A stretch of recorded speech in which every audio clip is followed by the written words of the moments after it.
Hi hello friends, ఈరోజు tomato పప్పు జొన్న రొట్టె చేయబోతున్నాను స్వాములకి. చూడండి ఫ్రెండ్స్, ఫస్ట్ గ్లాస్ పప్పు తీసుకొని చిన్న గ్లాస్తో ఒక గ్లాస్ తీసుకొని కడిగి పొయ్యి మీద పెట్టాను. ఒక 7 టమాటాల వరకు తీసుకున్నాను. అవి బాగా కడుక్కొని కట్ చేసుకొని కరివేపాకు అందులో వేసాను.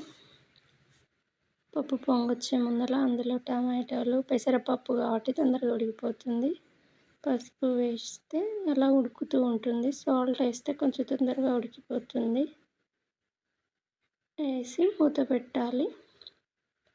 కొంచెం కారం, నేను చెప్పగానే వేసాను కారం స్వాములకు కాబట్టి.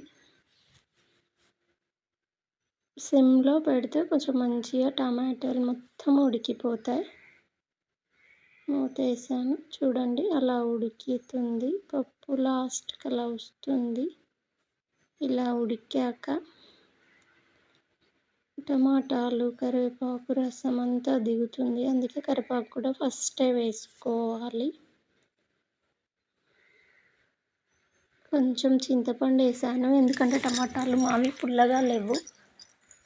అందుకే కొంచెం చింతపండు, చిన్న సైజు నిమ్మకాయ అంత చింతపండు వేసాను. బాగా దగ్గరికి కావాలంటే అలానే ఉంచుకోవాలి, కొంచెం లూజుగా కావాలంటే కొంచెం లూజుగా కూడా ఉంచుకోవచ్చు. ఇలా కలియబెడుతూ ఉండాలి. అంటే పోపు చేసుకోవాలి. కడాయి పెట్టుకొని అందులో కొంచెం ఆయిల్, 2 టేబుల్ స్పూన్స్ ఆయిల్, జీలకర్ర, ఎండుమిర్చి, అల్లం వెల్లుల్లి తినం కాబట్టి వెల్లిపాయలు వేయడం లేదు. కరివేపాకు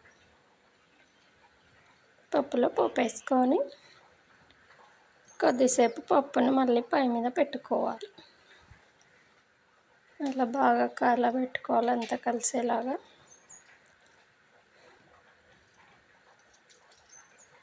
బాగా కలబెట్టుకొని మళ్ళీ స్టవ్ మీద గిన్నె పెట్టుకోవాలి.